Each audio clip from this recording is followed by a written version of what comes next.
Comrades, power. Thank you very much for giving me this opportunity once more to interact with our young people, the present and the future of this great country. You know, we value you, we cherish you, and we think about you all the time. This great nation will be labeled as successful when our young people are gainfully employed. I feel a lot of pain when I find young men at the shopping centers, Kongevia. I would be a very happy leader, and I'll be proud as a leader if I find our young people gainfully employed, if I find our young people who have talent making a living out of it. That is what we are working on. The President and I and the rest of government are committed to supporting our young people. That is why we are strengthening our TVET institutions, so that those who are not able to go to the university have a second opportunity to make something out of their lives. But as I have said, as we wait for these opportunities, you need to be alive for the opportunities to find you. You need to be sober. You need to be healthy. You need to be available. But if you fall into the temptation of saying because you are jobless, because you feel frustrated, then you go to drugs, what are you doing to yourself? Those teachers we employed the other day, some had waited for 10 years, others 12 years, others 15 years. But because they were alive and they were healthy and focused, when the opportunity came knocking, they were available. Please, my good young people, it starts with you. Take care of yourself, so that as we work on these opportunities, when they come knocking, you'll be there.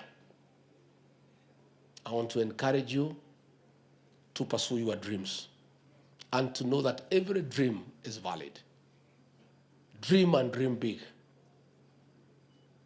All dreams are valid. Think big, think outside the box. And the future is bright. And don't be discouraged. The fact that you have not found a job for some time should never dampen your spirit to feel useless and helpless. God has plans for all of us. And God's timing is always the best. Believe in God, pray and pray hard, stay focused, and God will open a door for you. I also want to encourage you to remain true to each other. Have genuine friendship. Don't stab the back of your colleague. Support one another. Love one another. Be mindful of the welfare of your friend. And that way you'll be better people. Our artists, we want to salute you for the talent.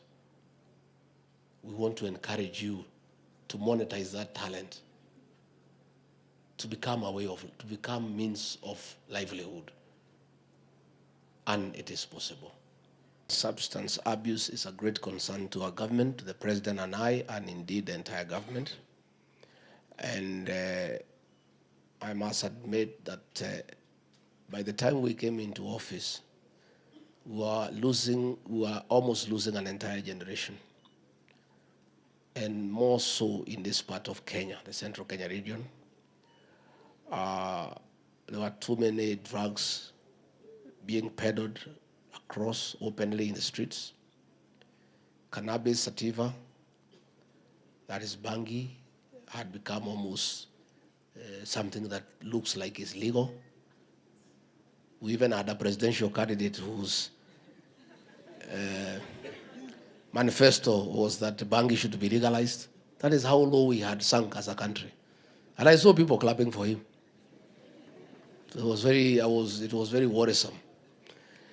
We had a lot of illicit brews being sold across the country, and more specifically this region.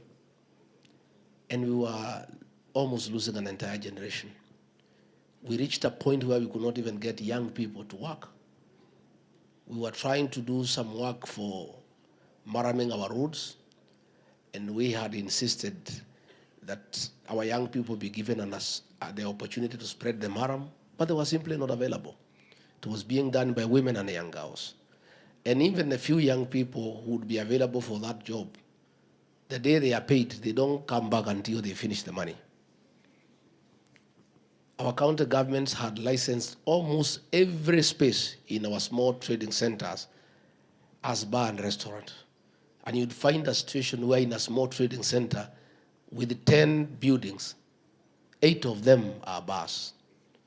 And that is why President William Ruto, in his wisdom, asked me to lead the battle from the front on curbing illicit brews and countering drug abuse. And I must say we have done quite a bit of work. It's not yet 100% successful, but I can say almost 70% by making sure that these drugs are not readily available, the illicit brews are not readily available. For you to get these drugs and these illicit brews is quite a bit of an effort. So you find that many people are now sober, and I must say I'm very encouraged that our women are telling me that men have gone back home and they are carrying out their duties as husbands.